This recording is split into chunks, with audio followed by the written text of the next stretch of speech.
Le mot de Cambronne, un film de Sacha Guitry de 1936, avec dans les rôles principaux Sacha Guitry, Marguerite Moreno, Jacqueline Delubac et Pauline Carton. Alors comme chacun sait, ou plutôt comme chacun ne sait plus, le général Cambronne était le 18 juin 1815, lors de la bataille de Waterloo, le chef de la garde impériale, et à la fin de la bataille, les Anglais lui font sommation de se rendre. Alors on lui prête le mot apocryphe la garde meurt mais ne se rend pas, et on lui prête aussi une autre réplique plus brève, merde, à l'intention des Anglais. Alors, ce mot est devenu célèbre. Or, il se trouve que cet irréductible ennemi de la Grande-Bretagne épousera quelques années plus tard un sujet de sa gracieuse majesté, en la personne d'une Écossaise. Cette contradiction anecdotique et assez comique, reconnaissons-le, donnera l'idée à Edmond Rostand d'un sujet de pièce. Bon, Edmond Rostand, c'est un admirateur de l'épopée impériale. Il va créer une pièce qui s'appelle L'Aiglon, consacrée au roi de Rome, c'est-à-dire au fils de Napoléon Ier et de l'impératrice Marie-Louise. Mais il ne mettra pas à profit pour lui-même cette idée de pièce sur Cambronne et son épouse britannique. Il va confier son idée à un jeune auteur dramatique, Sacha Guitry, en 1912.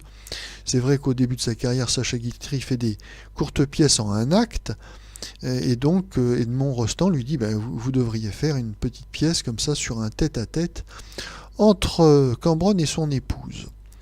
24 ans plus tard, donc Sacha Guitry concrétise ce projet et le met en images. Dans ce court-métrage d'une trentaine de minutes, Sacha Guitry va essayer de faire comprendre à son épouse Marguerite Moreno quel est ce fameux mot de Cambronne qui l'a rendu célèbre. Alors, bon, l'interprétation, certes, est un petit peu approximative entre le faux accent anglais de Marguerite Moreno et l'allure empruntée de Pauline Carton en préfète.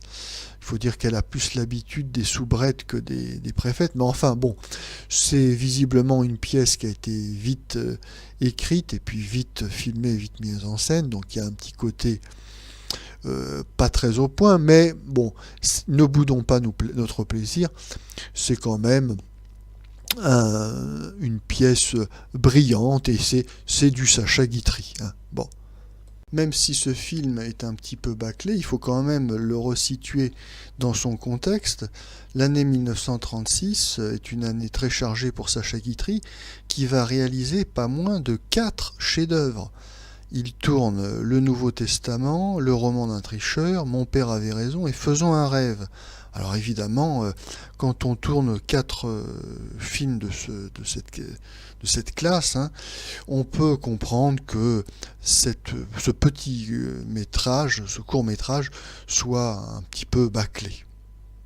Alors notons pour la petite histoire que Pierre-Antoine Cousteau, l'ancien rédacteur en chef de Je suis partout, durant ses longues années de pénitencier, avait lu toute la bibliothèque de Clairvaux, et notamment des livres concernant Cambronne, et il raconte dans son livre Intramuros que en réalité Cambronne n'était pas le héros qui était passé à la postérité, mais plutôt un général fort ordinaire d'ailleurs, qui avait pris la fuite et qui avait été rattrapé par les Anglais à pied, hein, il s'était enfui à pied, et il avait demandé grâce. Bon, alors, ça évidemment, c'est une vérité qui est peut-être un peu douloureuse, mais bon, là, on va conserver la version officielle et puis cinématographique de Sacha Guitry pour rester sur une bonne impression du général Cambronne.